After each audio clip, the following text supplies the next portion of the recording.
I'm really happy that Kalam is finally there. The release date is finally so close by. From the first day when I met Robert Sir, the director, in 5 minutes we just spoke, and I just saw him the way he was explain பண்ணிட்டாங்க, and 5 minutes குள்ள சரி sir நான் இந்த படம் பண்றேன் அவ்வளவுதான். I mean, there was not ஒரு single second ஒரு doubt இல்ல that should I do this film, should I not. So I really thank Robert sir for considering me for this part, and my entire look in the movie, I must thank Veena for that, and all the ADs who sat with me for my dialogues and everything. I mean, I really thank them. Subish sir, thank you so much for being such a great producer. Chandran sir also. I mean, it is so nice. You know, when we usually come for shoot, we are sitting, idly. Sometimes some days just go wasted. காலையிலேருந்து 6 மணி வரைக்கும் சரி இன்னைக்கு short இல்லை, sorry madam backup சொல்லிட்டு.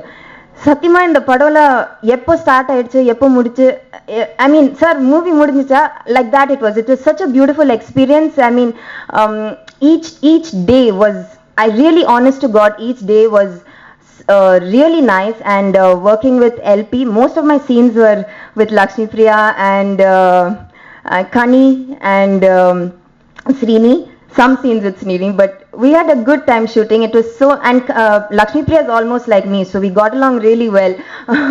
Very sporty and tomboyish type, so yeah, we got on really well. And Mukesh sir, I mean, on the big screen it looks so good, so big congratulations to you. You're going to be one of the most sorted DOPs after this, I'm sure. So thank you so much to the press for supporting us, from our posters to our first look to the teaser and today, and I'm sure after the film also you will. Thank you so much to each and every one of you. ரொம்ப நாள் கழிச்சு நான் உங்களை எல்லாம் பார்க்குறேன், so it's so good to see all of you, and thank you, and I hope that this movie is very successful to each and every one that has put the hard work. முழு நம்பிக்கையோட களத்தில் இறங்கியிருக்கோம். படம் பாருங்க, பிடிச்சிருந்தா support பண்ணுங்க. Thank you. இந்த மாதிரி ஒரு படத்துல ஒரு இம்பார்ட்டன்ட் ரோல் ப்ளே பண்றதுங்கிறது எல்லாருக்குமே இந்த மாதிரி இல்லை, எந்த படத்துலையுமே ஒரு இம்பார்ட்டன்ட் ரோல் ஒரு ஹீரோயினா இருந்து அந்த கதைக்கும் அவங்களுக்கும் சம்மந்தமா இருக்கு அப்படிங்கிற மாதிரி ஒரு ரோல் கிடைக்கிறதே எங்களுக்குலாம் இப்போ பெரிய விஷயமா இருக்கு. ஸோ அந்த வகையில் இந்த role is a very deep role, very important role to the story. So இந்த மாதிரி ஒரு ரோலுக்கு என்ன பிக் பண்ணதுக்கு ரொம்ப thank you to the director and the producer. Mukesh sir சொன்ன மாதிரி நாங்கள் இந்த படத்துக்கு நிறையா ஹார்ட் ஒர்க் பண்ணியிருக்கோம். டபுள் கால் ஷீட்லாம் போய் நிறையா கண்டினியூஸ் டேஸ் ஒர்க் பண்ணியிருக்கோம்.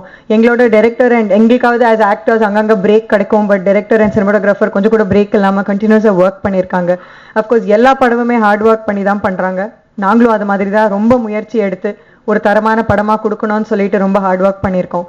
ஸோ ப்ளீஸ் படத்தை பாருங்கள், be kind to us and support us. இந்த படத்துக்கும் எனக்கும் என்ன சம்பந்தம் அப்படின்னு ஒரு விஷயம் இருக்குது. பேய் படத்தில் நடிச்சதுனால ஒரு சம்பந்தம் இருக்குது.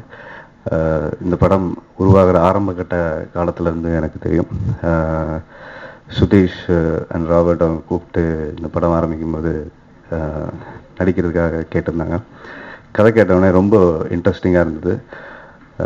அப்போ தான் சொன்னேன், மாயான்னு ஒரு படம் பேய் படம் பண்ணுறேன், மறுபடியும் ஒரு பேய் படம் பண்ணுறது உங்களுக்கு எனக்கு ப்ளஸ்ஸாக இருக்குமா தெரியல, திருப்பி உங்களுக்கு அது ப்ளஸ்ஸாக இருக்குமா இல்லையான்னு பார்த்துட்டு சொல்லுங்கள் அப்படின்னு சொல்லி யோசிச்சுட்டு சொன்னோம். அதுக்கப்புறம் சுதீஷ் மீட் பண்ணோடனே இப்போ சொன்னார் கதை திரைக்கதை வசனம் நான் பண்ணுறேன் அப்படின்னு, ப்ரொடியூஸ் யார் பண்ணுறாங்க அப்படின்னு, அதையும் நான் தான் பண்ணுறேன் அப்படின்னாரு. கேரளாவில் நிறைய படங்கள் அவங்க பண்ணியிருக்காங்க. பேசினதுக்கப்புறம் ஒரு விஷயம் தெளிவாக புரிஞ்சது, ஒரு நல்ல படம் எடுக்கணும் அப்படிங்கிற ஒரு நோக்கத்துக்காகவே தமிழ் சினிமாவுக்கு ஒரு படம் எடுக்கணும்னு வந்திருக்காங்கிறது எனக்கு ரொம்ப தெளிவாக புரிஞ்சுது. சில படங்களுக்கு நிறைய பேரை மீட் பண்ணுவோம், அதுக்கப்புறம் மறந்துடுவோம், அவங்களும் வேறு வேலையில் இருப்பாங்க. பட் இந்த படம் ரொம்ப நாள் டூரேஷன், எப்போ மாயா ஆரம்பித்த காலகட்டம் உங்களுக்கு தெரியும். இந்த படமும் அதே மாதிரி பல தடைகளை தாண்டி இன்றைக்கி ரிலீஸ்க்கு வந்திருக்கு. ஸோ இந்த காலகட்டம் எடுத்துக்கிட்ட டைமில் எவ்வளோ கஷ்டப்பட்டுருப்பாங்கன்னு என்னால் உணர்ந்துக்க முடியுது. ஏன்னா நானும் அதே ஸ்டேஜை தாண்டி தான் அந்த இடத்துக்கு வந்திருக்கேன். பட் அன்னையிலேருந்து இன்றைக்கி வரைக்கும் ஒரே தெளிவான விஷயம், நல்ல படம் கொடுக்கணுங்கிறதுலாம் மாறவே இல்லை. ஏன்னா ப்ரொடியூசர், இங்கே எந்த ப்ரொடியூசரும் ஒரு படம் எடுத்து கொடுத்தவொடனே இதை நான் அப்படி எடுத்தேன், இப்படி எடுத்தேன், செலவு பண்ணி எடுத்தேன், என் பையன் அப்படி எடுத்திருக்கான், அப்படி எடுத்திருக்கான் சொல்லலாம். போய் எடுத்திருக்கான், படித்து பார்த்தேன், தூக்கி போட்டேன், அப்புறம் ஏதோ தேர்ந்த மாதிரி இருந்துச்சு, ஒரு படம் எடுத்தேன், இன்னும் நான் பார்க்கல, அவர் உங்கள்கிட்ட உறுதியாக சொல்ல நல்லா கவனிச்சு பார்த்தீங்கன்னா படம்லாம் நான் பார்க்கல, ஆனால் நல்லா வந்திருக்குன்னு நான் நம்பிக்கை இருக்கேன். இது வியாபாரிக்கு ரெண்டே யுக்தி தான் இருக்கும். ஒன்று வந்து பொருளை செம்மையாக வந்திருக்குன்னு ஊதி விற்றுருவாங்க, இல்லைன்னா எடுத்துருங்க பார்த்து சொல்லுங்கன்னுவாங்க. இது ரெண்டுக்கும் வித்தியாசம் என்னன்னு கேட்டிங்கன்னா, அந்த மாதிரி சொல்லும்போது வந்து எல்லா நேரத்துலையும் அது நல்லா இருக்குன்னு சொல்ல முடியாது. பட் இந்த மாதிரி சொல்லுவாங்க, நேர்மையாக ஒரு தொழில் பண்ணுவாங்க, செய்கிற ஒரு தொழிலில் ஒரு நேர்மை இருக்கும் அப்படிங்கிறனால ஒரு நல்ல படம் எடுத்திருக்கோங்கிற உள்ளுக்குள்ள அவருக்கு நம்பிக்கை இருந்தாலும் அதை பார்த்துட்டு சொல்லணும் அப்படிங்கிற ஒரு ஒரு ஒரு தன்னடக்கத்தோடு அவங்க சொல்லியிருக்காங்க. ஸோ அந்த வகையில் இந்த படம் ஒரு நல்ல படமாக வந்திருக்கு. டீசர் கதை சொன்னது போது கேட்டதை விட ட்ரெய்லர் பார்க்கும்போதும் டீசர் பார்க்கும்போதும் ஒரு பெரிய இம்பேக்ட் இருந்தது. எல்லாருக்கும் விளையாடுறதுக்கு ஒரு களம் வேணும், இவங்களுக்கு ஒரு களம் ப்ரொடியூசர் சந்திரன் சார் அமைச்சு கொடுத்துருக்காரு. பிளேயர்ஸ் டெக்னீஷியன்ஸ் வந்து ராபர்ட் இந்த திரைக்கதையை உருவாக்கி இன்னைக்கு இழுத்து வண்டி கொண்டு வந்து இங்கே நிப்பாட்டிட்டாரு. அதுக்கப்புறம் முகேஷ் வந்தோடனே சொன்னேன், அவர்கிட்ட சினிமாகிராஃபி ரொம்ப நல்லா இருக்கு பிரதர், உங்களுக்கு ஒரு பெரிய ஃபியூச்சர் இருக்குது டெஃபினட்டாக. அண்ட் ஆர்ட் டைரக்டர் குறிப்பாக சொல்லணும், அவர் பங்கு ரொம்ப சிறப்பாக பண்ணியிருக்காரு. படம் பார்க்கும்போது ஒரு ஃப்ரேமில் எல்லாருமே நல்லா அழகாக தெரியுது, லைட்டிங்காக இருக்கட்டும், டைரக்ஷன் அண்ட் மியூசிக். ஒரு ஹாரர் படத்துக்கு மிக முக்கியமான ஒரு விஷயம் வந்து பின்னணி இசை. அவர் உட்காந்து பேசிட்டு ரவுதம் கூட நான் தான் பண்ண பிரதர் அப்படின்னு சொல்லியிருந்தாரு. ரொம்ப சந்தோஷமாக இருந்தது. ஒரு நல்ல டெக்னீஷியன். அதுக்கப்புறம் நிறைய படங்கள் வந்தது நான் பண்ணல, வெயிட் பண்ணி இந்த படம் தான் பண்ணுறேன் அப்படின்னு சொன்னார். ஏன் அப்படின்னு கேட்டேன். இல்லை சார், ஒரு நல்ல படத்துக்காக வெயிட் பண்ணுறேன், நிறைய சின்ன படங்கள் வந்தது, கதை ஒன்றும் ஒத்து வரல, இல்லை ஸ்க்ரீன் பிளே நல்லா இல்லை, ஏதாவது ஒரு குறை இருக்குன்ட்டு இருந்தது, ஸோ நானும் போராடிட்டு இருக்கேன் அப்படின்னது. அதான் நான் சொன்னேன், ரவுத்ரம் அதுக்கப்புறம் களம். ஸோ இனிமேல் நீங்கள் வந்து உங்கள் கலை பயணம் மிகப்பெரிய லெவலில் இந்த படத்தில் நடிச்சவங்க எல்லாருக்குமே ஒரு பெரிய ஒரு ஆரம்பமாக இருக்கும்னு நான் நம்புகிறேன். அண்ட் சீனி ரொம்ப நாள் என்ன மாதிரி சினிமா பேக்ரவுண்டெல்லாம் போராடிட்டு இருக்கக்கூடிய ஒரு நடிகன், ரொம்ப கஷ்டப்பட்டு ஸ்ட்ரகிள் பண்ணி வந்துட்டுருக்காரு. சுசி சார் சொன்ன மாதிரி எங்கேயாவது மீட் பண்ணும்போதெல்லாம் ஒரு விஷயம் சொல்லிக்கிட்டே இருப்பார், பிரதர் ஞாபகம் வச்சுக்கோங்க பிரதர், பிரதர் ஞாபகம் வச்சுக்கோங்க பிரதர், பிரதர் ஞாபகம் வச்சுக்கோங்க பிரதர்னு. ஒன்றும் பிரதர் சரி நானும் சொன்னேன், இல்லை பிரதர் ஞாபகத்தில் இருக்குன்னு நான் சொல்லி. இதுக்கு ரெண்டுக்கும் என்ன அர்த்தம்னா, நீங்கள் போகிற இடத்துல எங்கேயாவது ஒரு வாய்ப்பு கிடைச்சா எனக்கு சொல்லுங்கள் அப்படிங்கிற ஒரு அர்த்தம். எப்போவுமே நமக்கு தேவையான சாப்பாடை நம்ம கரெக்டாக தேடி நல்லா எடுத்து சாப்பிட்டுப்போம். ஆனால் அடுத்தவங்களுக்கு கொடுக்கும்போது ஒரு பாரபட்சம் இருக்கும், அது இருக்கக்கூடாது அப்படின்னு நான் நினச்சி நமக்கு எப்படி தேடினா ஒரு வாய்ப்பு சரியாக சொல்லுவோமோ அது மாதிரி தான் படம் முடிஞ்ச உடனே சுதீஷ்க்கு எனக்கு ஒரு நல்ல புரிதல் ஏற்பட்டது. எப்படி நான் பண்ணலன்னு டிசைட் ஆயிடுச்சு, எப்படி ஒரு ஹீரோ தேடுறீங்க அப்படின்னு கேட்டேன். அவர் சில விஷயங்கள் சொன்னார், வந்து கொஞ்சம் கருப்பாக இருக்கணும், ஒரு மேன்லியாக இருக்கணும், இந்த கதையை அவர் தோலை சுமந்து தூக்கிட்டுலாம் போகணும், ஆனால் அவர் ஹீரோயின் 2 பேர் கொடுப்போம், ஆனால் அவர் டூயட்லாம் பாட மாட்டார், இவ்வளோதான் பல விஷயம் சொன்னார். என்ன சார் கொஞ்சம் காம்ப்ளிகேட்டடாக சொல்கிறீங்களா அப்படின்னு. கொஞ்சம் நோன் பேஸாக இருக்கணும், ஏன்னா நான் வியாபாரம் பேசுறதுக்கும் நான் வந்து ஒரு விஷயம் இருக்கணும், அதுக்காக எனக்கு வியாபாரம் இருக்கவங்ககிட்டையும் போக முடியாது, நான் சம்பளம் கொடுக்க மாட்டேன், இது மாதிரி பல விஷயங்கள் சொன்னார். அப்போது ஒரு 4-5 ஆப்ஷன் அவர்கிட்ட அப்படியே உட்காந்து பேசிட்டு இருக்கும்போது நான் சொன்னேன், கொஞ்சம் மேன்லியா அப்படி இப்படிலாம் பேசினோன்னே, அப்புறம் பிரதர் என்னை பார்த்துங்க பிரதர் அப்படின்னு சொல்லுவோன்னே, டக்குன்னு நம்மளால் ஒரு ஆள் இருக்காருங்க நான் அனுப்பிச்சி வைக்கிறேன் பாருங்க அப்படின்னு. வந்து மீட் பண்ணாங்க, பேசின உடனே வந்து அவங்களுக்கு பிடிச்சது, உடனே ஃபோன் பண்ணி எனக்கு சுதீஷ் சொன்னார், ராபர்ட்டும் ஒகேன் டாப்பில் நல்லா இருக்கு அப்படின்னு சொன்னார். இன்னைக்கு படம் முடிஞ்சு ரிலீஸ் ஆக போகுது. அப்புறம் கொஞ்ச நாள் கேஸ்டிங் டைரக்டர் வேலை மாதிரி நானும் சுதீஷும் பார்த்துட்டே இருக்கோம். எனக்கு கதை ரொம்ப நல்லா இருந்தது, இந்த படம் நல்லா வரணுங்கிறதுக்காக இவங்கள போடுறீங்களா அவங்கள போடுறீங்களா நிறைய பேசிட்டு. கனின்னு ஒரு கேரக்டர் இந்த படத்தில் பண்ணியிருக்காங்க, அவங்க இன்னைக்கு வரல, ஒரு தேட்டர் ஆர்டிஸ்ட், அவங்கள யாருன்னு எனக்கு தெரியாது. இவர் ஒரு சொன்னிருந்தார், இப்படிலாம் வேணும் எனக்கு, அவங்க கண் இப்படி இருக்கணும், டார்க் டோனில் இருக்கணும், இப்படி தேடிக்கிட்டே இருக்கும்போது பர்மான்னு ஒரு படத்தில் அவங்க நடிச்சிருந்தாங்க. நம்ம நண்பர்கிட்ட சொன்னேன், இப்படி ஒரு ஆள் தேடிட்டு இருக்காங்க, யாராவது என்ன சொல்லுங்க அப்படின்னு. எனக்கு அவர் ஒரு ஃபோட்டோ ஃபேஸ்புக்லேருந்து எடுத்து அனுப்பிச்சிருந்தாரு. இவர் சொன்ன அப்படியே அந்த இமேஜினேஷனுக்கு அவங்க ரொம்ப சரியாக இருப்பாங்கன்னு எனக்கு தோணுச்சு. உடனே அனுப்பிச்சி வச்சேன்.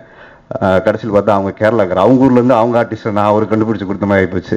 ஸோ ரொம்ப சந்தோஷப்பட்டார், எனக்கு தேட்டர் ஆர்டிஸ்ட் எனக்கு தெரியும் இவங்களை கூட அப்படின்னு சொல்லி சொன்னார். அவங்க ஒரு பெரிய வைட்டல் ரோல் பண்ணியிருக்காங்க. அப்புறம் பூஜா அதுக்கப்புறம் போர்டில் உள்ளே வந்தாங்க. ஸோ ரொம்ப சந்தோஷம், நிறைய நல்ல படங்கள் பண்ணிக்கிட்டு இருக்காங்க. அப்புறம் எங்கள் ஆர்டிஸ்ட் லக்ஷ்மி பிரியா, ஸோ மாயாலேருந்து 2 கேங் இதில் நடிச்சிருக்காங்க. ஒன்று வந்து அம்ஜத் அண்டு லக்ஷ்மி பிரியா. ஸோ லக்ஷ்மி பிரியா சொல்லவே வேணாம், ஸோ ரொம்ப நேச்சுரலான ஒரு பெர்ஃபார்மன்ஸ். நயன்தாராக்கு அப்புறம் அந்த படத்தில் பேசப்பட்டவங்க அப்படின்னா நாங்களும் அதுக்கப்புறம் தான். ஸோ ரொம்ப நல்லா பண்ணியிருந்தாங்க. அம்ஜத்தும் அவருக்கும் ஒரு பிரேக்காக வெயிட் பண்ணிட்டு இருக்காரு. ஸோ இந்த படம் அவருக்கும் ஒரு முக்கியமான ஒரு பிரேக்கிங் பாயிண்டாக இருக்கும். நடிகர்கள் நம்பி எடுக்கக்கூடிய படங்களுக்கு மத்தியில் கதையை நம்பி எடுத்த படம் அந்த கதை முடிஞ்சு இன்னைக்கு நல்லபடியாக வந்திருக்கு. ஸோ எப்படி ஒரு களத்தை கிரவுண்டை ப்ரொடியூசர் ரெடி பண்ணி கொடுத்தாரு, பிளேயர்ஸ் இவங்களெல்லாம் வாங்கிட்டாங்க, டீம் ஆர்டர் வேணுமே. ஸோ அந்த டீம் ஆர்டர் மதன் சார், நான் வந்தோடனே வெளியில் இன்டர்வியூவில் தான் சொன்னேன், படம் எடுக்கிறது நீங்கள் முக்கியம் இல்லை, அது தேட்டருக்கு கொண்டு போய் சேர்க்கறது ரொம்ப முக்கியமான ஒரு விஷயமா இருக்குது. மதன் சார் மேலே எனக்கு ரொம்ப மரியாதை இருக்குது. ஏன்னா பெரிய படங்கள் பண்ணுறதுக்கு முன்னாடியே முதல்ல அவர் ஆரம்பித்த ஒரு விஷயம் வந்து ஒரு சின்ன படத்தை வாங்கி தான் அவர் வந்து ஆரம்பித்தார். எனக்கு நல்லா ஞாபகம் இருக்குது. ஒரு தங்கசாமி ஃபோன் பண்ணி ரொம்ப சந்தோஷப்பட்டார். அந்த படம் அது வியாபாரம் அந்த டைமில் அவர் பண்ணக்கூடிய ஒரு திறமை இருந்ததுனால அதை பண்ணி அது ஒரு பெரிய படமாக ஆச்சு. லகு எல்லாருமே அதுலேருந்து வெளில வந்தாங்க. இன்னைக்கு இந்த படம் ஒரு சாதாரண படமாக உருவாகி பல போராட்டங்களை தாண்டி ஒரு பெரிய படமாக வந்திருக்கு அப்படின்னா அதுக்கு மிக முக்கியமான காரணம் மதன் சார். சார் இது இந்த படத்தோடு எல்லாம் நல்ல படங்களை வாங்கி ரிலீஸ் பண்ணுங்கள். நிறைய படம் உள்ளுக்குள்ளே இருக்குது வெளியில் வராமல். ஸோ அந்த வகையில் இந்த படம் ஒரு வெற்றி படம் அமையணும்னு நான் ப்ரே பண்ணிக்கிறேன். பொதுவாக இந்த சமீப காலமாக ஒரு 5-6 ஆண்டுகளாகவே வந்து தமிழ் சினிமாவில் இந்த பேய் படங்கள், ஹாரர் ஜானர் வந்து ரொம்ப வெற்றிகரமாக போயிட்டுருக்கு. இது கொஞ்சம் இதுக்குள்ளே போய் பார்க்கும்போது இது வெறும் திரைப்படத்துறையில் மட்டும் இல்லை, பொதுவாகவே நம்ம நடைமுறை வாழ்க்கையிலே வந்து இந்த ஹாரர்ன்ற விஷயம் வந்து நிறைய விஷயங்கள் ப்ளே பண்ணிகிட்ருக்கு அப்படின்னு தோணுது. உதாரணத்துக்கு நிறைய பள்ளிக்கூடங்களில் பார்த்தீங்கன்னா அந்த ஹாலோவின் பார்ட்டி அதெல்லாம் கொண்டாடுறாங்க, பேய்க்குன்னு ஒரு திருவிழா கொண்டாடுறாங்க. இது மேற்கத்திய கலாச்சாரத்திலிருந்து நம்ம பள்ளிகளுக்கு வந்த ஒரு அம்சம். அதே மாதிரி தீம் பார்க்ஸில் பார்த்தீங்கன்னா உயிரச்சம் கொடுக்கக்கூடிய விளையாட்டுக்கள்லாம் வந்து நிறைய வந்திருக்கு நிறைய தீம் பார்க்ஸில். அதே மாதிரி ஷாப்பிங் மால்ஸ் எல்லாம் போனீங்கன்னா ஸ்கேரி ஹவுசஸ்லாம் நிறைய இருக்குது இன்னைக்கு. ஸோ பெரிய கூட்டம் நிற்குது, உள்ளே போய் பயந்து மிரண்டு வெளியே ஓடி வர்றதுக்குன்னு ஒரு கூட்டம் நிற்குது. ஸோ இது வந்து பொதுவாகவே வந்து இந்த பயம் அப்படின்ற ஒரு விஷயம் வந்து இயல்பாக ஏற்படும் போது அதை வந்து நாம் விரும்புறதில்லை. ஆனால் அதுவே ஒரு பொழுதுபோக்காக நமக்கு கொடுக்கப்படும் போது அதை வந்து நாம் விரும்புகிறோம். ஸோ இந்த ஒரு உளவியல் வந்து தமிழ் சினிமாவில் இந்த பேய் படங்கள்லாம் வெற்றி பெறுவதற்கு காரணமாக இருக்குது அப்படின்னு நான் நினைக்கிறேன். அந்த வரிசையில் களம் திரைப்படமும் வந்து ஒரு சுவாரஸ்யமான மாயையாக இருக்கும் அப்படின்னு தோணுது. இந்த படத்தில் மொத்தம் 3 பாடல்கள். அதில் பார்வதி ஒரு பாடல் எழுதியிருக்காங்க, நான் 2 பாடல்கள் எழுதியிருக்கேன். இதில் ரொம்ப சேலஞ்சிங்காக இருந்த ஒரு பாடல் இப்போ நீங்கள் பார்த்த இந்த பாடல், மாயம் காண வாராயோ உன் கண்கள் பொம்மையோ, அந்த பாட்டு. இந்த பாட்டு வந்து படத்தில் நீங்கள் அந்த ட்ரெய்லரில் ஒரு வீடு பார்த்துருப்பீங்க, படத்தில் வந்து அந்த வீடு தான் அந்த பாட்டை பாடுது. ஸோ கதாநாயகன் கதாநாயகி பாடலை, படத்தில் வந்து இந்த பாட்டை பாடுகிற கதாபாத்திரம் வந்து வீடு.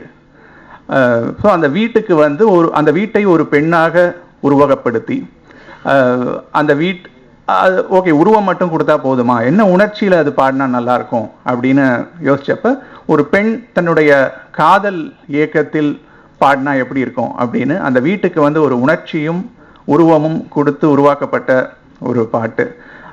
அந்த பாட்டில் பல வரிகளில் வந்து மனக்கூடத்தின் ஊடே கொலுவாய் நுழைந்தாயே உன்னை கொண்டாடி ஓய்வேனே அப்படின்னு வீடு தொடர்பான வார்த்தைகள்லாம் இருக்கும். அறை, ஜன்னல், கூடம் அப்படின்ற வார்த்தைகள்லாம் வரும். ஸோ இந்த பாட்டோட ஒரு மிகப்பெரிய பலம் வந்து பிரகாஷ் நிக்கி அவருடைய இசை, நடுவில் வர அந்த வயலின், அதெல்லாமே வந்து நான் வந்து மொழியை பயன்படுத்தி கவிதை எழுத முயற்சி செஞ்சுட்டு இருந்தப்ப அவர் இசைக்கருவிகளை பயன்படுத்தி ரொம்ப ஈஸியாக கவிதை எழுதிட்டு போயிட்டாரு. அதே மாதிரி வந்து இந்த படத்தில் இன்னொரு பாட்டு, அணுவை பிளந்தாய் அமிர்தம் பொழிந்தாய் உயிரின் விருந்தாய் வந்தாய் அழகே உடலே குழலாய் விடிகள் துளையாய் சிரிக்கும் இசையாய் நின்றாய் உறவே அப்படின்ற பாட்டு. அந்த பாட்டு வந்து ஸ்வேதா மோகன் பாடியிருக்காங்க. அதுக்கும் பிரகாஷ் நிக்கி வந்து விளையாடி இருக்காரு அப்படின்னு சொல்லலாம். ஸோ இந்த படத்தோட கதை, திரைக்கதை, வசனம் இதை வந்து சுபிஷ் சந்திரன் எழுதியிருக்காரு. ராபர்ட் இந்த படத்தை இயக்கியிருக்காரு. இது வந்து இது ரொம்ப வித்தியாசமான பேய், இது ரொம்ப டிஃப்ரெண்ட்டாக இருக்கும் அப்படின்லாம் சொல்ல முடியுமான்னு எனக்கு தெரியல. ஆனால் கண்டிப்பாக எல்லாரையும் பயமுறுத்துகிற ஒரு பொழுதுபோக்காக இருக்கும் அப்படின்னு நான் நம்புகிறேன். இந்த படத்துக்கு முன்னாடியே நான் ஆக்சுவலி 3 இயர்ஸ்க்கு முன்னாடிலேருந்து அவரோட நிறைய கார்பரேட் ஃபிலிம்ஸ், ஆட் ஃபிலிம்ஸ்லாம் ஒர்க் பண்ணியிருக்கேன். அவரோட பிரதர் என்னோட ரொம்ப க்ளோஸ் ஃப்ரெண்ட் ரிச்சர்டுன்னு, அவரோட நிறைய ஒர்க் பண்ணியிருக்கேன். அந்த ட்ராவலில் தான் we started this film.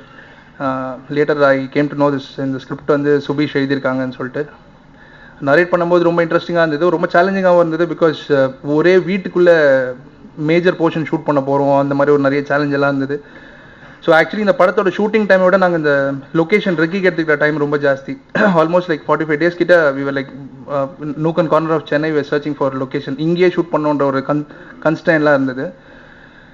So location ரொம்ப இம்பார்ட்டண்ட் பார்ட்டாக இருந்தது. ஒன்ஸ் இந்த லொக்கேஷனில் கன்ஃபார்ம் ஆன உடனே தான் இங்கே இந்த ஸ்டோரி கரெக்டாக வரும் அப்படின்ற ஒரு கான்ஃபிடன்ஸ் வந்துச்சு. So the producers were like very humble and gave us a lot of freedom. Location வந்து ஆனால் இவ்வளோ லிமிடேஷன்ஸில் தான் கிடைக்கும்ன்ற ஒரு பட்சத்தில் we had to shoot lot of நிறைய டே நைட் கால் ஷீட்ஸ்லாம் ஒர்க் பண்ணோம். நிறைய 18 hours கால் ஷீட் 9 daysலாம் தொடர்ந்து ஒர்க் பண்ணியிருக்கோம். 29th இந்த சினிமா ரிலீஸ் ஆகுது. ரொம்ப நாள் எக்ஸ்பெக்ட் பண்ணிட்டுருக்கேன் இந்த படம் ரிலீஸ் ஆகணும்னு சொல்லிட்டு. ஸோ நீங்கள்லாம் தியேட்டரில் பார்த்து என்ஜாய் பண்ணோம். வெண்ணிலா கபடி குழுவில் எங்கூட ஒர்க் பண்ண சீனி, நான் வந்து விஜய் சேதுபதி, சீனி, இனிகோ இவங்க எல்லாமே அந்த பிகினிங் ஸ்டேஜில் ஒர்க் பண்ணும்போது நான் வந்து எதிர்பார்த்தேன் பெரிய அளவுக்கு வருவாங்கன்ட்டு. இனிகோ பெரிய ஹீரோ ஆகிட்டார், சேதுபதி ஹீரோ ஆகிட்டார், பெரிய ஹீரோ ஆகிட்டார். கண்டிப்பாக ஸ்ரீனிக்கு இந்த படம் மிகப்பெரிய ஒரு படமாக அமையணும். ஏன்னா ரொம்ப நல்ல பெர்ஃபார்மர். நீங்கள் எந்த விதமான கேரக்டர் கொடுத்தாலும் அதில் ஒரு நேர்த்தி இருக்கும். ஒரு திருநெல்வேலி ஸ்லாங் அப்படின்னா அதை வந்து ப்ராப்பராக கற்றுக்கிட்டு அதை உச்சரிக்கிற விதத்துலேருந்து அதெல்லாம் ரொம்ப சரியாக பண்ணக்கூடிய ஒரு ஆர்டிஸ்ட். கண்டிப்பாக இந்த படம் அவருக்கு ஒரு மிகப்பெரிய ஒரு வெற்றி படம் அமையணும். சில டீம் மீட் பண்ணும்போது நமக்கே ஒரு கிளாரிட்டி தோணும். ஸோ இந்த டீம் வந்து என்ன ஃபஸ்ட் டைம் மீட் பண்ணி பயிற்சி எடுக்கணும் போதே மொத்த டீம்கிட்டையுமே ஒரு சின்ன கிளாரிட்டி தெரிஞ்சது. கண்டிப்பாக இந்த படம் மிகப்பெரிய வெற்றி அடையும். இந்த படத்துடைய டைரக்டர் ஃபில்ம் மேக்கிங் பார்க்கும்போது ரொம்ப ஸ்டாண்டர்டாக இருந்துச்சு. பீஸா படம் எப்படி ஒரு ஃபஸ்ட் டைம் பார்க்கும்போதே ஒரு பெரிய ஒரு ஈர்ப்பு வந்துச்சோ அப்படி ஒரு ஈர்ப்பு இந்த படத்து மேலே வருது. இந்த படத்துடைய டைட்டில், இந்த படத்தில் நடித்த கேஸ்டிங் எல்லாமே சின்ன சின்ன எக்ஸ்பிரஷன்ஸ் கூட ரொம்ப வந்து பர்ஃபெக்டாக பண்ணியிருக்காங்க. கண்டிப்பாக இந்த படம் மிகப்பெரிய வெற்றி அடையும். இந்த படத்துடைய ப்ரொடியூசர், ஏன்னா எல்லாருக்கும் தெரியும் என்னுடைய ஃபாதருடைய கதையை தான் ஃபஸ்ட் டைம் வெண்ணிலா கபடி குழுன்னு எடுத்தேன். ஒரு ஃபாதர் வந்து ஒரு படத்தை வந்து ப்ரொடியூஸ் பண்ணியிருக்காரு பையனுக்காக. அதோடைய பொறுப்பு உணர்ந்து அந்த பையன் வந்து அந்த ப்ரொடக்ஷனை பார்த்துருக்காரு, கதை எழுதியிருக்காரு. கண்டிப்பாக வந்து இந்த படம் ஒரு அப்பாவுக்கும் மகனுக்கும் உண்டான ஒரு இந்த பாசமே இந்த படத்தை மிகப்பெரிய வெற்றி அடைய வைக்கும். அப்பாவுடைய நம்பிக்கையை பையன் பூர்த்தி செய்வார் நான் நம்புகிறேன். இந்த படத்துடைய டைரக்டர் இந்த படத்துக்கு அப்புறம் மிகப்பெரிய ஒரு டைரக்டராக வருவார். அவருடைய ஃபில்ம் மேக்கிங் எனக்கு ரொம்ப பிடிச்சிருக்கு. கேமராமேன், மியூசிக் டைரக்டர் எல்லாருக்கும் என்னுடைய வாழ்த்துக்களை சொல்லிக்கிறேன். கபிலன் வைரமுத்து ஒரு ஜீவாவில் நான் ஒர்க் பண்ணியிருக்கேன். ரொம்ப நல்ல லிரிக் ரைட்டர். கண்டிப்பாக வந்து ஒரு மிகப்பெரிய லிரிக் ரைட்டராக வருவார். ஒரு சின்ன ஒரு விஷயம் இப்போ என்னுடைய உதயநிதி சார் ப்ராஜெக்டில் எழுதிட்டுருக்காரு. ஒரு கான்செப்ட் சொன்னால் அதில் எந்த அளவுக்கு டீட்டெயிலாக போக முடியுமோ அந்த அளவுக்கு டீட்டெயிலாக போய் அதை ரிசர்ச் பண்ணி அதை ஆடியன்ஸு பிடிக்கிற மாதிரி கொடுக்கணும்னு நினைக்கிறாரு. களம் மற்ற படங்கள் வந்து டிஃப்ரெண்ட்டாக கொடுக்கணும்னு அவங்க எடுத்துக்கிட்ட அந்த சிரத்தையே கண்டிப்பாக டிஃப்ரெண்ட்டாக இருக்கும். இந்த படம் மிகப்பெரிய வெற்றி அடையணும். ரொம்ப முக்கியமாக அழகசாமி கதிரை படத்தில் வந்து மதன் சாரோட ஒர்க் பண்ணேன். ஸோ இதுக்கப்புறம் மிகப்பெரிய ப்ரொடியூசராக இருக்கார். வருத்தப்படாத சங்கம் அவர் நிறைய படங்கள் வாங்கி ரிலீஸ் பண்ணியிருக்காரு. களம் படத்தை வந்து அவர் வந்து வாங்கி ரிலீஸ் பண்ணுறதுக்கு முதல்ல அவருக்கு ஒரு நன்றியும் அதே டயத்தில் வாழ்த்துக்களையும் தெரிவிச்சுக்கிறேன். கண்டிப்பாக இந்த படம் மொத்த டீமுக்கும் மிகப்பெரிய ஒரு வெற்றி படமாக அமையணும்.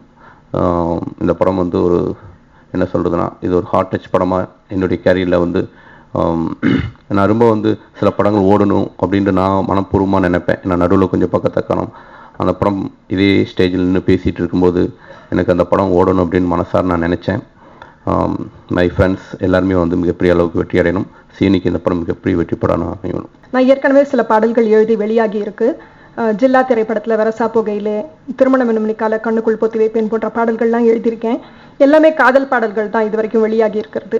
அதுலேருந்து முற்றிலும் மாறுபட்டு இந்த களம் திரைப்படத்துக்காக புது அப்படின்னு தொடங்குற ஒரு பாடல் எழுதியிருக்கேன்.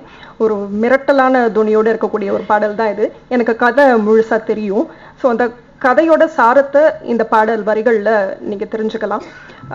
படம் ரொம்ப நல்லா வந்திருக்குன்னு நான் கேள்விப்பட்டேன்.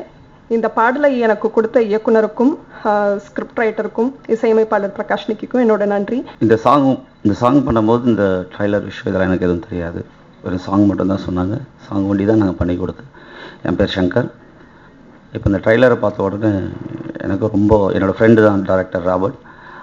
அவர்கிட்ட எப்படி சொல்கிறதுன்னு தெரியல. சொன்னேன் ரொம்ப நல்லா இருக்குது ராபர்ட்னு சொல்லிட்டு. நானும் நிறைய படம் பண்ணியிருக்கேன். இந்த சாங் எனக்கு ஒரு சேலஞ்சிங்காக இருந்தது. டான்ஸ் மூமெண்ட்லாம் எதுவுமே கிடையாது. ஒரு சேர்லேயே உக்காந்துட்டு ஆக்ஷன்ஸோடு பண்ணணும் எல்லாமே. ஃப்ரெண்ட்லேயும் ஒர்க் ஏதாவது டான்ஸும் கிடையாது, எதுவுமே இல்லாமல் பாடணும் அப்படின்னும் போது அந்த படத்தோட ஹீரோயின் அவங்கக்கிட்ட சொல்லி இதுக்குள்ளே என்னென்ன பண்ண முடியுமோ அதெல்லாம் பண்ணியிருக்கோம். சாங்கும் ரொம்ப நல்லா வந்திருக்கு, ட்ரையல்ஸும் ரொம்ப நல்லா வந்திருக்கு. இந்த பாட்டை எனக்கு கொடுத்த ராபர்ட்டுக்கும் இந்த டீமுக்கும் என்னோட வாழ்த்துக்கள். இந்த மூவி பற்றி சொல்ல போச்சுன்னா ஆக்சுவலி இட்ஸ் கம்ப்ளீட்லி ஒரு ஸ்க்ரீன் பிளே ஓரியன்ட் மூவி. சுபீஷ் சந்திரன் அவர் வந்து ஸ்கிரிப்ட் எழுதியிருக்காரு. அதுக்கப்புறம் ஸ்பெஷலி சொல்ல போச்சுன்னா டைரக்டரோட இன்வால்மெண்ட் வந்து நிச்சயமாக சொல்லி ஆகணும். ஈச் விஷயத்துலையும் ஒவ்வொரு சாங் எக்ஸ்பிளைன் பண்ணுறதுலையும் அவர் வந்து ஒவ்வொரு விஷயங்களும் சூஸ் பண்ணுறதுலையும் வந்து அவ்வளோ கான்சென்ட்ரேட் பண்ணிக்கிட்டாரு. சுபீஷ் சந்திரன் வந்து அவரும் வந்து எல்லா விஷயத்துலையும் நாட் லைக் ஒரு ஸ்க்ரீன் பிளே மட்டும் இல்லாமல் சாங்கோட விஷயத்தில் எப்படி இந்த சாங் வந்தால் நல்லாயிருக்கும் சொல்லி எல்லா ஐடியாஸும் இன்புட்டும் அவரும் ரொம்ப ரொம்ப ரொம்ப ரொம்ப எல்லா விஷயத்துலையும் இன்புட் கொடுத்தாரு. இந்த படத்தோட ப்ரொடியூசர் சந்திரன் சார், அவருக்கும் என்னோட நன்றி சொல்லி ஆகணும். அதுக்கப்புறம் கேமராமேன் அவரும் ரொம்ப நல்லா பண்ணியிருக்காரு, ஆர்ட் டைரக்டர், அதுக்கப்புறம் எல்லாருமே இந்த படத்தில் ஒரு டீம் ஒர்க்காக ஒரு இந்த பட்ஜெட்டுக்குள்ளே இவ்வளோ ஒரு நல்ல படம் பண்ண முடியுமான்னு யோசிக்கிற அளவுக்கு ரொம்ப அழகாக பண்ணியிருக்காங்க. ப்ராடக்ஷன் மேனேஜர் பத்மநாபன் வரைக்கும் சொல்லி ஆகணும் ஆக்சுவலி. அதுக்கப்புறம் சொல்ல வேண்டிய விஷயம் என்னன்னா மெயினாக லிரிக்ஸ் வந்து கபிலன் வைரமுத்து அணுவை பிளந்தாய் என்ன சொல்லிட்டு ஒரு சாங் எழுதியிருக்காரு. It's a very lyrical song. அந்த சாங்கை பற்றி சொல்ல போச்சுன்னா ஃபுல்லி லிரிக் ஓரியன்ட் ஒரு நல்ல ஒரு மெலடி. அதுக்கப்புறம் மாயம் காண வாராயோன்னு சொல்லிட்டு இன்னொரு சாங் எழுதியிருக்காரு. இட்ஸ் அ ஸ்லோ மெலடி, நீங்கள் எல்லாம் கேட்டிருப்பீங்க. இப்போ இவ்வளோ நாள் நீங்கள் பார்வதி அவங்களோட சாங் வந்து ஒரு clean melody kind of song நீங்கள் கேட்டிருப்பீங்க. ஆனால் இது டிஃப்ரெண்டாக அவங்க வந்து ஒரு ஹிப்ஹாப் கலந்த ரேப் கலந்த ஒரு சாங் பண்ணியிருக்காங்க. இதில் ஆக்சுவலி குவைட் இது உங்களோட எல்லா சப்போர்ட்டும் வேணும். ஸோ களம் படம் எப்படிப்பட்ட படம்? இது ஒரு ஹாரர் ஃபிலிம். கண்டிப்பாக இது ஒரு ஹாரர் ஃபிலிம். நிறைய ஹாரர் ஃபிலிம் வருது, எல்லாருக்கும் ஒரு கொஸ்டின் இருக்கும். நிறைய ஹாரர் ஃபிலிம் வருது, எதனால நாங்கள் அந்த களம் படம் வந்து பார்க்கணும்? It's a question. ஸோ அதுக்கு கிளியரான ஒரு ஆன்சர் எங்ககிட்ட இருக்கு. இந்த களம் படம் நான் ஸ்கிரிப்ட் பண்ணும்போது ஃபஸ்ட்டு பேசிக்காக ஒரு விஷயம் மனசில் வச்சுட்டு தான் பண்ணேன். அதாவது ஒரு சென்சிபிளான ஒரு படமாக இருக்கணும். ஃபர்ஸ்ட் பாயிண்ட், ஒரு சென்சிபிளான ஒரு படமாக இருக்கணும், அவ்வளோதான். அடுத்தது லாஜிக்கலி கொஞ்சம் பர்ஃபெக்டாக இருக்கணும், முடிஞ்ச அளவுக்கு லாஜிக்கலி கரெக்டாக இருக்கணும் படம். So horror film logic sensible இது சிங்க் ஆகிறது கொஞ்சம் கஷ்டமான ஒரு விஷயம். ஸோ அதை சிங்க் பண்ணியிருக்கோம். So logical horror film. So அந்த ஒரு டேக்லைன் அது மற்ற ஹாரர் ஃபிலிமை விட இந்த ஹாரர் ஃபிலிமை வேறுபடுத்தி காட்டும். ஸோ அதுதான் களத்துக்கும் மற்ற ஹாரர் ஃபிலிமுக்குமான வித்தியாசம். ஸோ ஒரு ரெஸ்பான்சிபிலிட்டி இருக்குது. கண்டிப்பாக தியேட்டருக்கு வந்து பார்க்குற ஆடியன்ஸ் 10 ரூபா கொடுத்து வர்றவங்களா இருந்தாலும் சரி, 120 ரூபா கொடுத்து வர்றவங்களா இருந்தாலும் சரி, பாப்கார்னுக்கு 150 கொடுத்து பார்க்கிங்க்கு 100 ரூபா கொடுத்து உட்காந்துட்டு பார்க்குற ஆடியன்ஸுக்கு இருந்தாலும் சரி, ஸோ அது ரெஸ்பான்சிபிலிட்டி இருக்குது. ஸோ அந்த ஒரு பைசாவும் எவ்வளோ கஷ்டப்பட்டு சம்பாதிக்கிறான்னு நம்மளுக்கு எல்லாருக்கும் தெரியும். ஸோ அதுக்கு ஒரு குவாலிட்டியான ஒரு படம் கொடுக்கணும். ஸோ அந்த ரெஸ்பான்சிபிலிட்டியோட எழுதப்பட்டு எடுக்கப்பட்ட படம் தான் களம். அப்புறம் நிறைய பேருக்கு தேங்க்ஸ் சொல்ல வேண்டியிருக்கு. So director Robert, Mukesh, cinematographer and art director Senthil, என்னோட artist Srini, LP, Amjad and Pooja, நிறைய பேர்.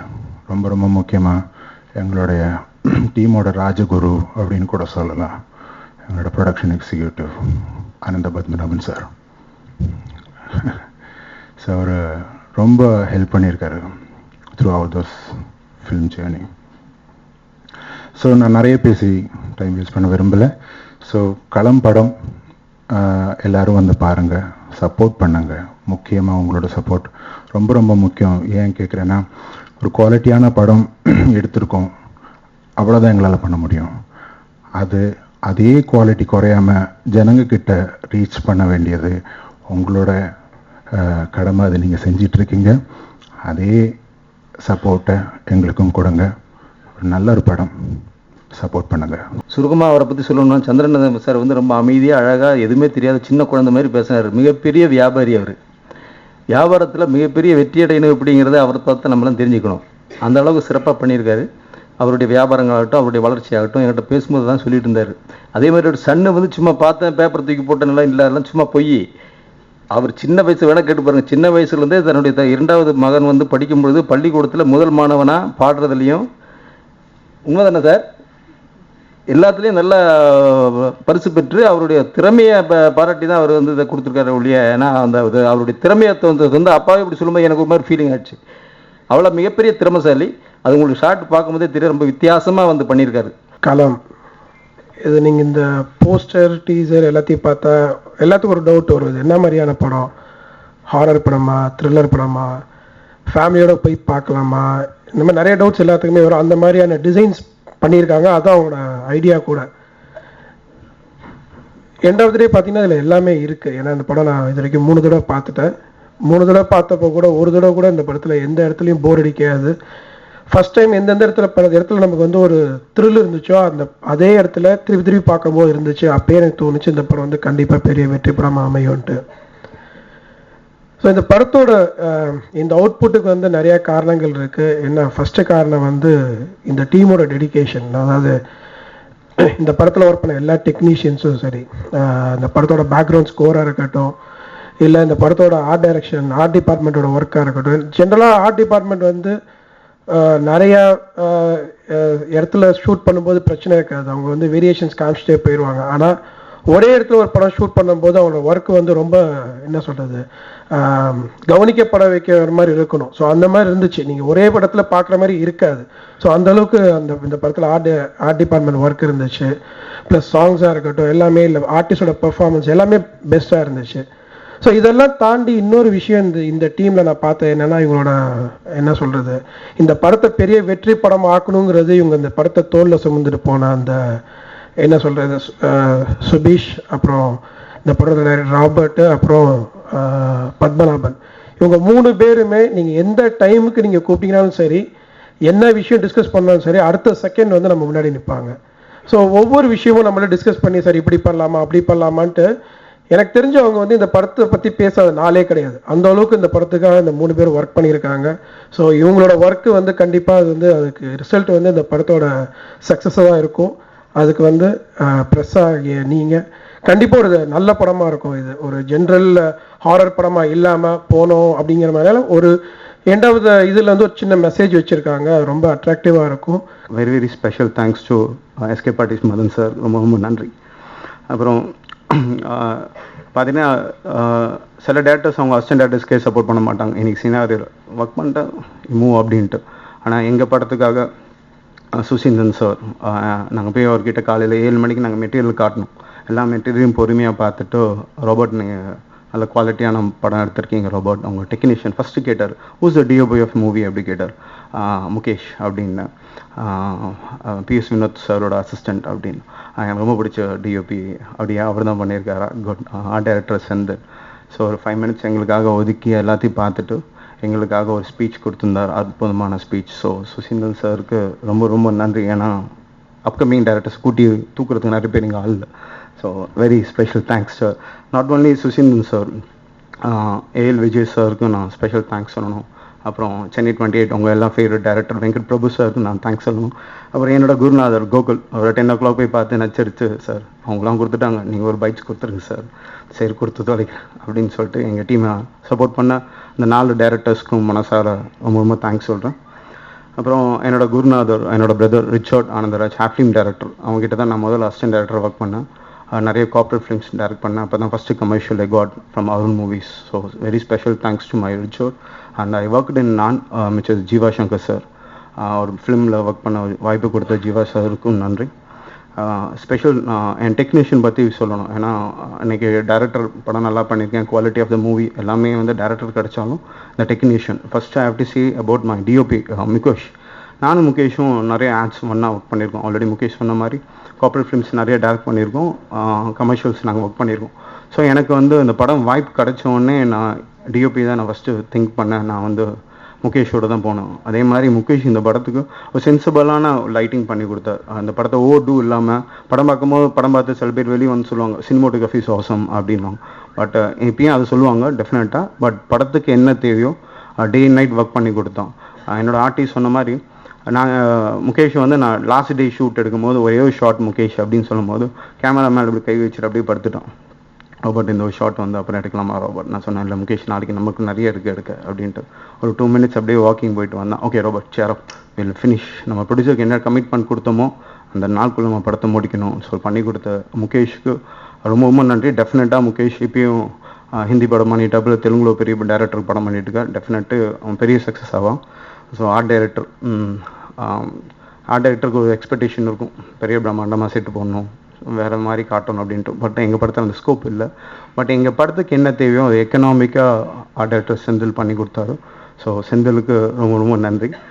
அது இல்லாமல் மியூசிக் டைரக்டர் அற்புதமான 3 சாங் கொடுத்துருக்காரு பிரகாஷ் நிக்கி. 2 சாங் வந்து கபிலன் வைரமுத்து என்னோடய குட் ஃப்ரெண்டு நல்லா பண்ணி கொடுத்தாரு. அதில் ஒரு சாங் நீங்கள் விஷுவல் பார்த்துருப்பீங்க. அதோட அர்த்தமே எனக்கு 3 4 நாள் ஆச்சு. ஃபோன் பண்ணி ஏதாவது புரியுற மாதிரி சொல்கிறா. எனக்கு ஒன்றும் புரியல. இல்லை ராபர்ட் ஆடியன்ஸ் புரியும், எனக்கே புரியல, ஆடியன்ஸ்க்கு அப்புறம் புரியும்.